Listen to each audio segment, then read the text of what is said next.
Hey guys, got another HVAC video for you. Sorry about the sun, it's in my face. I know a lot of you guys know what this already is. This is the blower out of the attic. You might call it a squirrel cage because some people think this looks like a squirrel cage. This one, this morning at about 7:30, started squealing like hell. Then when the heater cut off, it wouldn't start back up. I went and checked the capacitor. This is the capacitor, and the other one was burnt slam up. This end was actually burnt off, so I changed it. But I don't know if you can tell, when I turn it, it stops right away. That means the bearings have gone bad in it, and it won't kick over. So I'm going to take the sucker apart, and we're going to replace the motor. First thing we want to do is we're going to take this nut loose so the motor will come off the shaft. Sorry if I'm out of breath, I've been up in the attic. Then we're going to take this bolt loose. Can't see something in my eye. This bolt, that one, and that one. Remove the whole motor. Then I have to go get another one from the appliance repair shop down the road, and we're just going to swap it out. But before I do, I'm going to clean all this crud off of it, because let me turn this around. I don't know if you can see all that crud on the inside of the blade there. That'll cause it to vibrate, and that'll cause it to make the bearings go bad as well. Plus it'll cut down on the amount of airflow that you get. This particular blower is 20 years old, and that's the dust buildup and the moisture from running the air conditioner, a little bit of mold. Everybody's air conditioner looks like this after a while, unless you have a professional clean it every year, which who can afford that, right? But anyway, we're going to get this sucker taken apart and cleaned up. Let me go ahead and take the motor out like I was showing you. I'm going to do those couple of things, and I'll be right back. Alright, I got the bolts off on the other side. I had to cut two of them because they wouldn't come out. That's what they look like. I don't know if you can see that or not. Text had to close it, but anyway, see how rusty it is on the end? I guess they rusted up on the inside. I had to cut them off with my grinder. Now, I sprayed this with some blaster. I thought it was PB blaster. Yeah, it was PB penetrating catalyst blaster. Anyway, I sprayed it with that, and the best way to get this off is to put the fan on top of a bucket, which you see I have right there, and then if you're careful, you can smack on it. I'm gonna put this piece of metal so I don't damage the shaft too much, and I got a hammer, and you can smack on it and it should knock it loose. As you can see, this one's going to take some work, so let me take care of this since I need both hands. I'm using my phone because my battery's dead, my camera, and my other two batteries went bad. But anyway, we'll knock this loose and I'll be right back. Oh yeah, don't forget to take the ground bolt loose.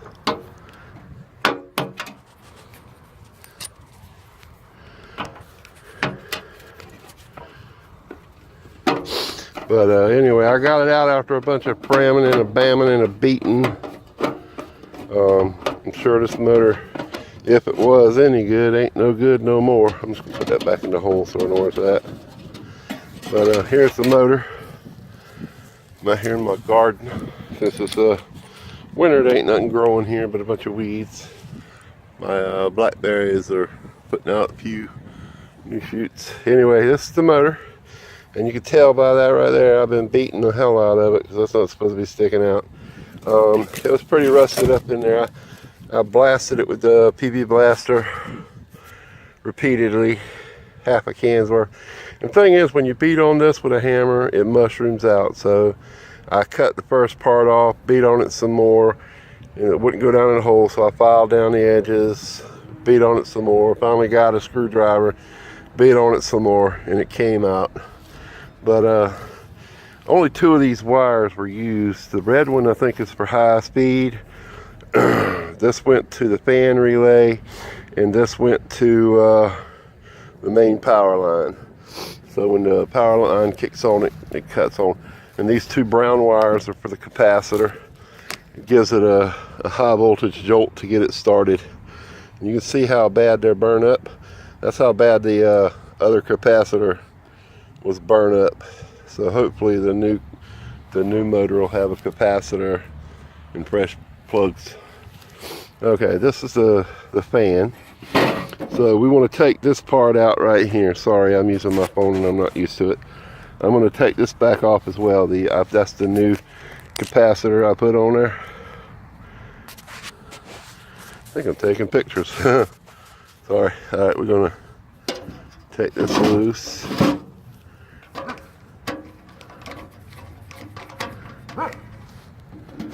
There, got that out. Alright. That screw we just put in, we're going to take it out. Put that in my pocket. Now, in order to get the squirrel cage out, you have to take this off. So you can take these here screws loose. One on each side.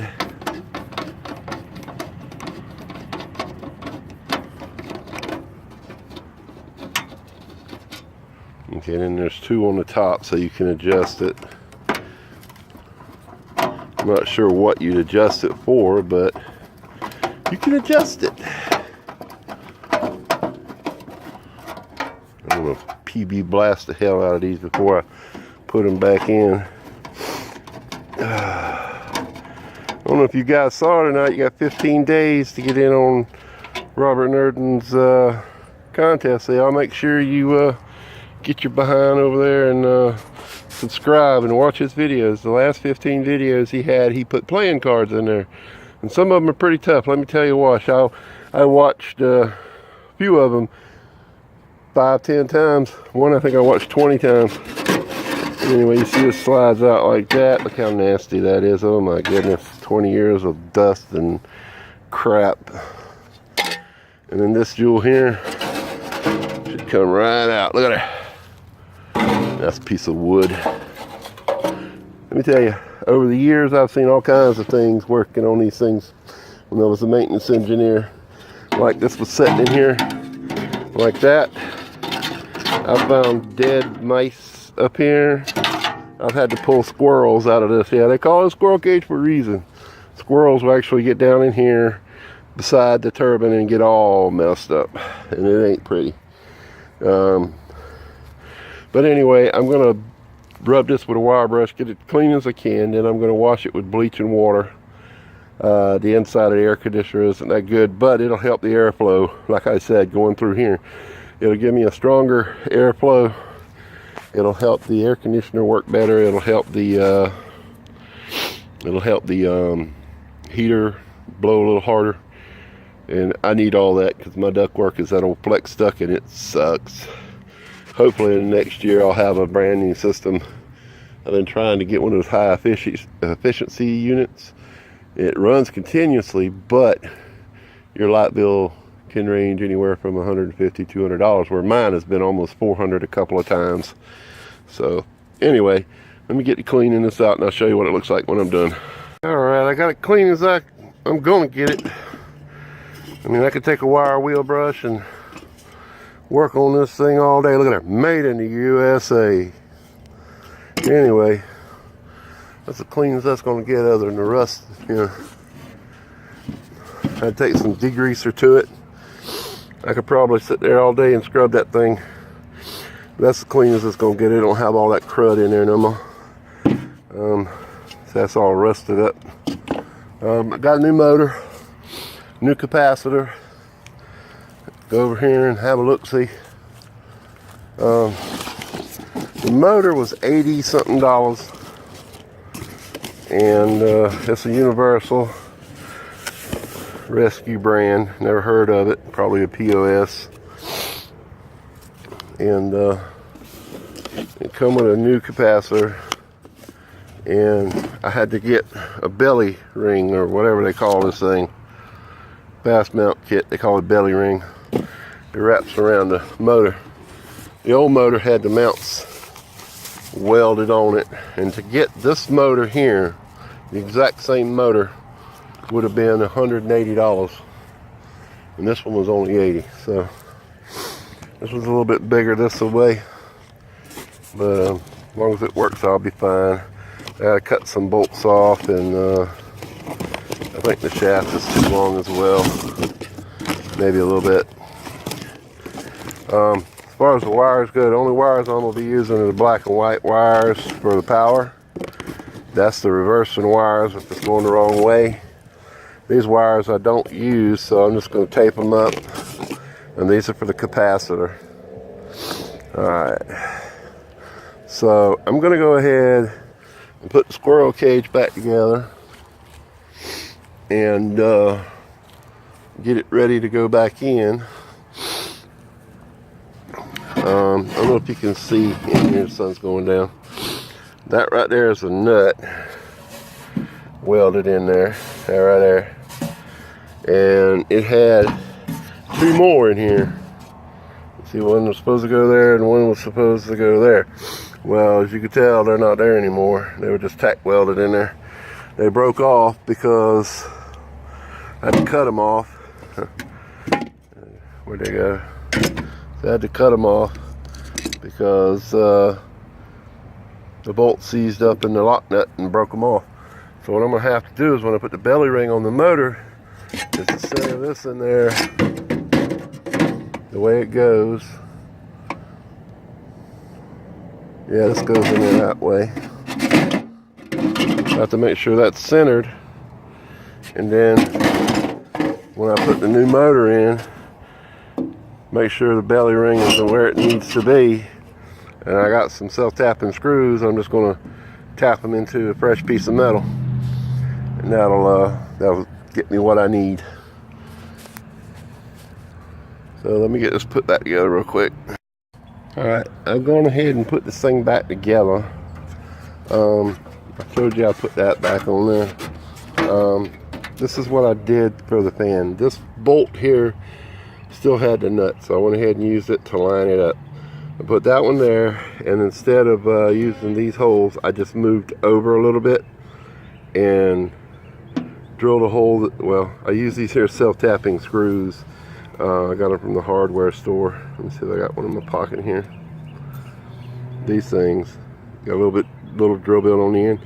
Drilled through the metal, just moved it over a little bit, so I had a bite there. Did the same thing there.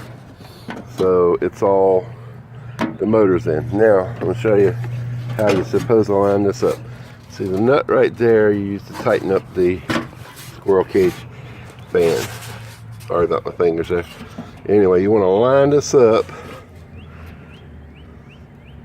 where it's in the middle. See what I'm saying? About the same gap on both sides. You want to test it. Make sure you don't have any screws hitting, any wires in there. I don't hear anything, I don't feel anything. Once you do that, and you come around here, you want to tighten that nut up. Get my pliers. Okay. Make sure I got it lined up. Best I can have it lined up. Okay. And this is gonna, I don't know if you can see this or not, sorry about that. This has a flat surface on it right here. You want that nut to be where that flat surface is to prevent it from slipping. You're gonna tighten it up. Just like that. Now, here's the thing. It has to turn counterclockwise or clockwise. I don't know how you tell the difference. I guess if you're looking at it from this side and it turns that way, it's clockwise. If it turns this way, it's counterclockwise. So that's clockwise. Now, this particular motor, it being universal, I don't know if it's set up for clockwise or counterclockwise, but these two wires here, if it's going in the right direction, you got orange on orange and purple on purple. What you do is you unplug them and you go orange to purple, and that will reverse it, make it go the opposite direction, either clockwise or counterclockwise. These two wires here, the brown ones, are for the capacitor. Told you that earlier. I got a damn mess here. Anyway, I'm only using the black and the white one. The black is high speed and the white is neutral. And the other ones I'm not going to use. I'm just going to tape them up or cut them off and put wire nuts on them.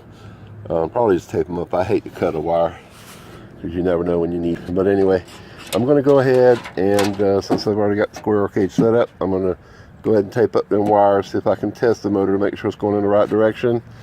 And yeah, just get it ready to go so we can slide it back in. Okay, I've got it all zipped up here. I've got the wires tied up where they won't fall down. These are the two I need. They're going to go to the control, well,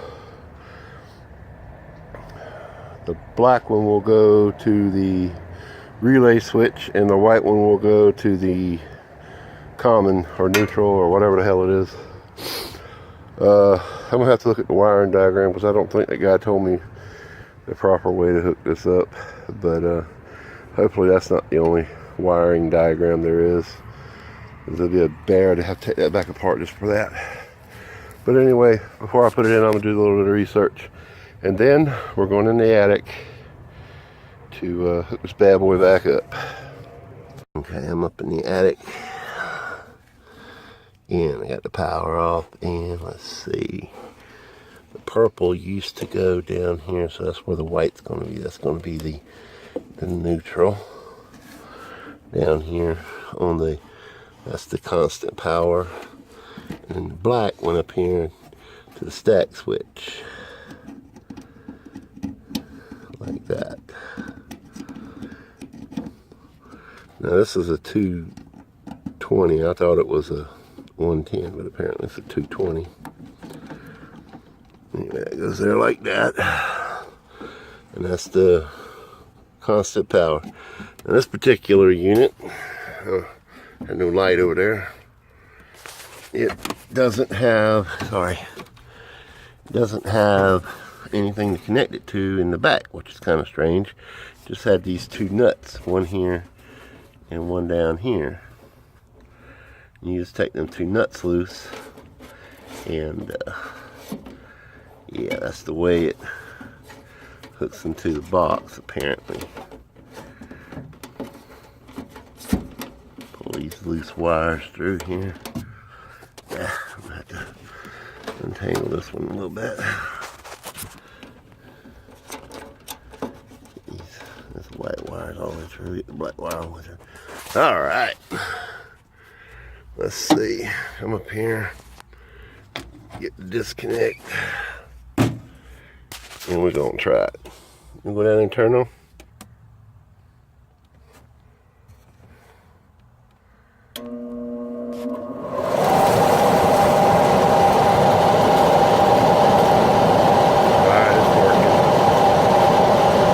How we do it.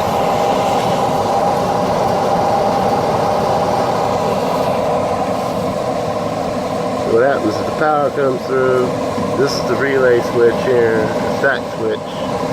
Some of them have a relay, and the stack switch kicks on, and the elements kick on, all that happy stuff. All right, but that's how you do it. Y'all have a great day.